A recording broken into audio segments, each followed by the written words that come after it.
just how amazing this language was.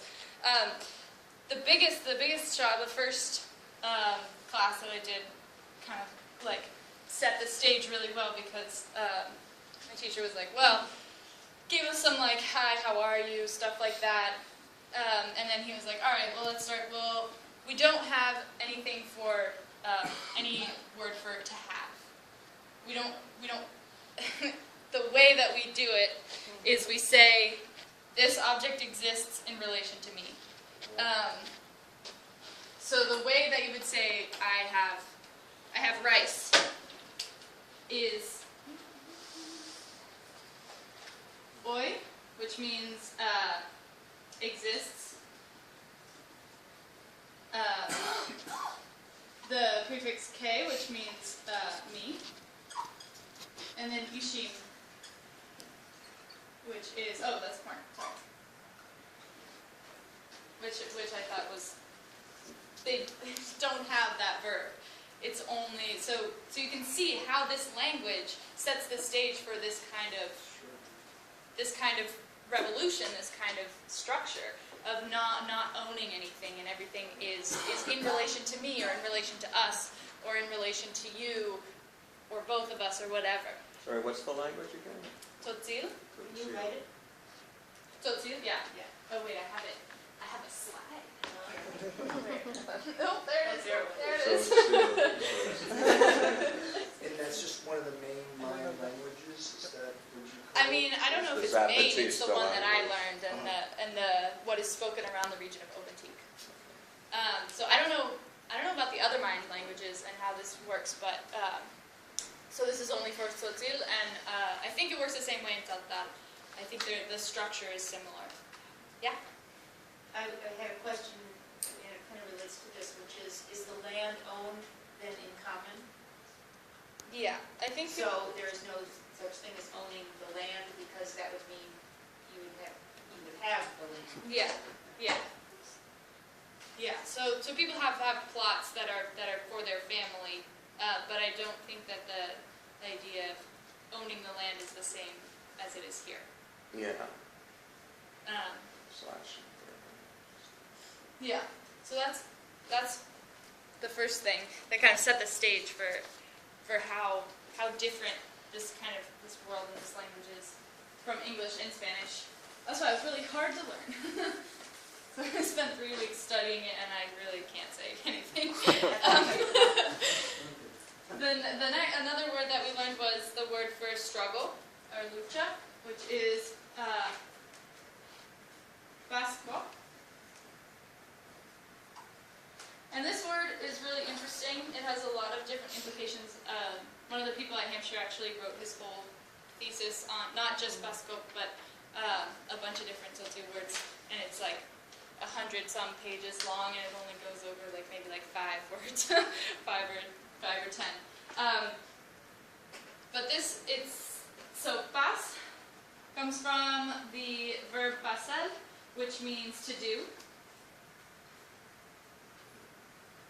And ko is the word for language or word, the word.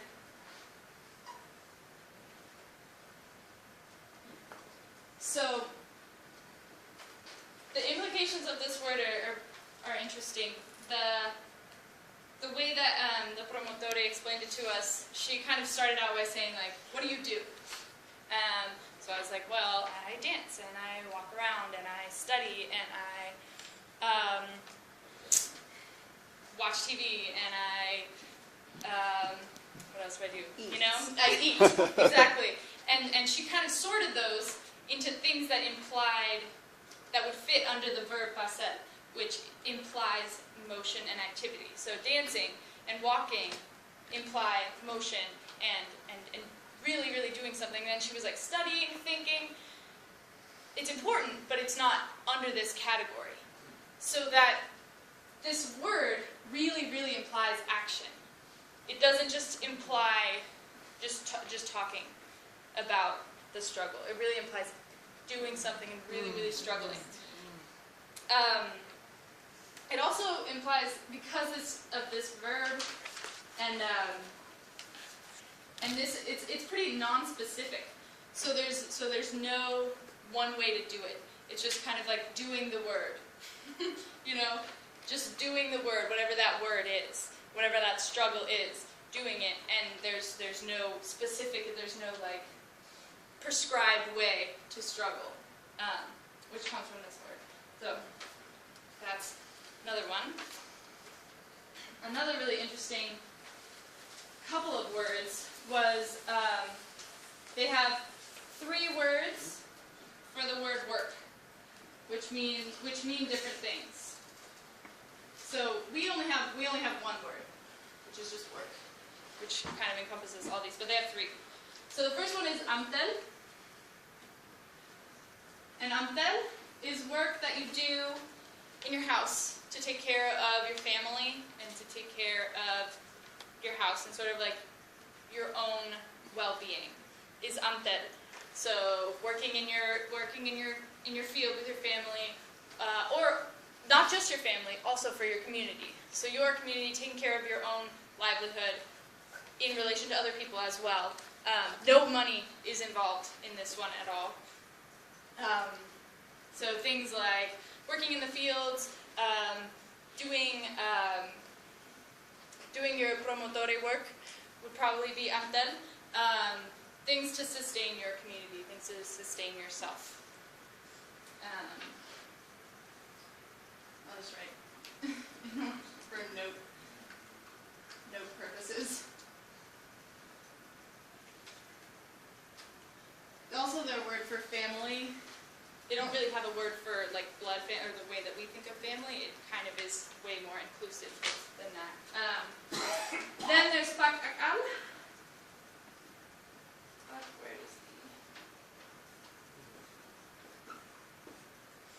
Where is the? Which pak, or yeah, pak means like interchange, or yeah. And kakal or akal kind of means a lot of different things. It means like day, light, fire, a bunch of different things.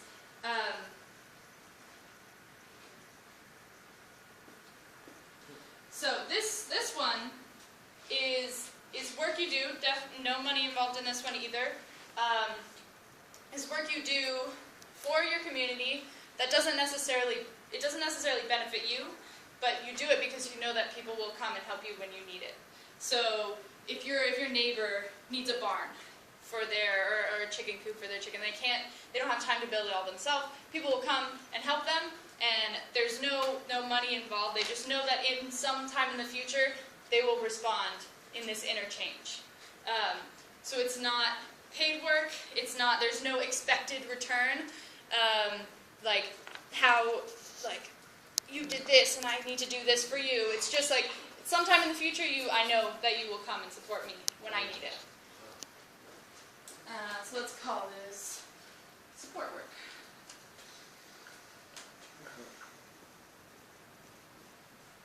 And then the last one is canal.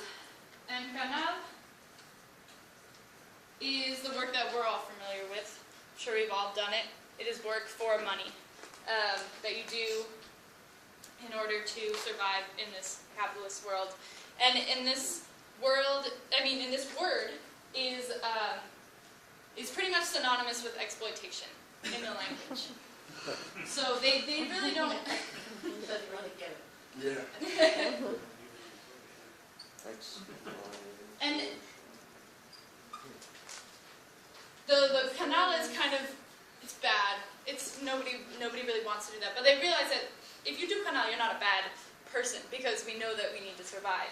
You know, it's not like frowned upon or anything. But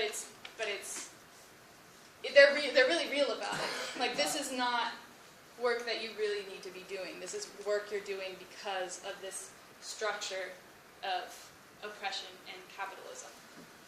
So,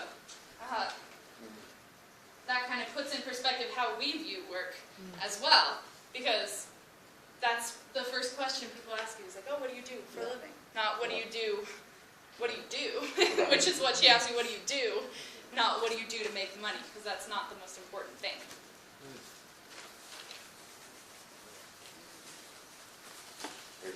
ask what do you do, they mean what do you do for money. Yeah, exactly. Exactly. Okay, I have a couple more. When we started doing question and answer sort of thing, the first thing we asked was "Kusichapas," which means "What are you doing? What's up? What are you doing?" Like if you walk up to somebody, like, "Hey, what you doing?" And so we all started to answer, and then the teacher stopped and he was like, "Okay, but before you say what you're doing, you have to say muyuk," which means like nothing, not doing anything, not much, nothing much. Muyuk can also mean like no, just like nothing much. So you say, somebody's like, "Oh, what are you doing?" You're like, "Oh, nothing," and then you say what you're doing. after you say like, "Oh no, I'm not really doing anything." Even if you're like building a school for your community, that's like awesome work, and you're doing it with your community. Somebody goes, "Hey, what you doing?" You're like, "Oh, nothing." You know, just like it was just like lowering. Nothing was grand. You know, in this. That's what he was saying. You have to say muyuk because it's just humble. You're not the most amazing person in the world. Even if you are a Zapatista struggling in the in the Lacandon jungle, you're still just a person, and you're just nothing much. And to go along with that is you say, "Oh, I'm building a house," and then at the end you just say "Noosh," which means nothing more, nothing else. Just doing this one thing. Which I thought was really, it was crazy. And we always forgot to put it on when we were writing sentences. We'd be like, "Oh, what do you say first?" We're like, "Oh yeah, just nothing much." So that like lowering of your ego was really, that theme came up a lot for me while we were there, is the lowering of yourself and the working towards the community and working towards not your own personal goal, this individuality, which you think of like, oh, culture of individuality, you're like, oh, bad. But this really, really set into stone how toxic that can be and how terrible that has been for the earth. This individuality and this greed and this me. So other words that go along with this topic is o'on, which was one of the first words, which is pretty easy to translate. It means heart, but it's not just heart in general. They had nouns, and then nouns that were not in relation to anything, which were kind of like infinitive nouns. So the infinitive of heart would be o'onel. But o'on implies the heart. It's kind of like a collective heart. So it's the way you would say they have. I can't remember now exactly how to say it, but they have like the normal like, "Hey, how you doing?" That you can answer like, "Oh yeah, I'm fine," which is what we do all the time. But they also have another question, which is, "How's your heart?" And that is a question that you take seriously, and you say, "Oh man, it's terrible." And the way you answer that question is you can either say, "My heart is one," which means like everything's fine, my family's healthy, we're doing okay, my community is doing well, we're all doing fine. But that's not usually the case. What you say when things are not going well is you say like, my heart is in, I can count my heart. So like my heart is in pieces. And this o'on is like a collective heart, and so the way you say like my heart was you put the K in front of it. Ko'on. So that's the collective heart in relation to me. So this could be like, well, I'm having a fight with my sister or something. So it's mostly just me. But if it's the whole community is having a problem, you would say ko'on ti. So that would be everybody is upset because somebody has a mental health problem, and it's everybody's problem. So there's the heart, and that's pretty easily translatable. Then there's this other word that's it's really important, but I still need to learn about it because I'm still a little confused. The word is chulel. And this has sometimes been translated as like a soul or spirit.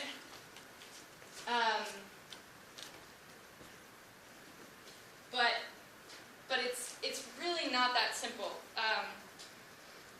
It's more of like a potentiality that resides in the heart. So everything has chulel. All of us have chulel, but some of us might have more chulel. And this comes from knowledge, from experience, from living, from wisdom. Maybe some child might have a lot of chulel, and it's this potentiality to do something with this potentiality that's in your heart. And I'm sorry that I'm explaining it kind of all over the place because I'm still learning, still trying to get it. Yeah. So these ones were really, really important to me because of their implication of how important community is, and that I hadn't really ever experienced that in the United States. Just the putting of the community before yourself. And that's easy to say, but being there and seeing how embedded it is in that language really, really brought it home. Was that this individuality is like just eating away at our ability to make any decisions either, you know? What somebody asked was like, how do you guys make decisions? How long are these assemblies? Because they must be, so many people are involved in this decision. How do you get anything done? And right? Exactly. Like it's crazy. There's so many Zapatistas, way more than were ever in Occupy San Francisco, and they still have gotten all of this stuff done. And he was, the promotore was like, well, we get this question a lot. But it's not like we don't, it's like she was saying, they fight, of course, they're humans. It takes a long time. But everybody is thinking in terms of the community. And so when everybody is thinking in terms of community and not about their own gain, people are able to make decisions. And people are not trying to say that they're the smartest, or that they know the most, or that they have the most things, or they're getting the most in these assemblies. It's how can we make a decision that will be the best for the community.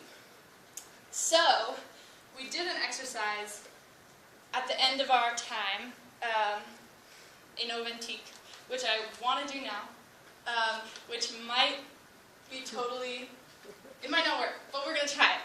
So we're going to break up into groups. In each group, you're going to get a little slip of paper, and you're going to write down a question that you have. It could be about your own struggle, it could be about, but the question might not necessarily have a right answer. And the goal of this is that you're going to write down your question, you're going to put it in the middle, to a little question pile, and then everybody's going to take a different one.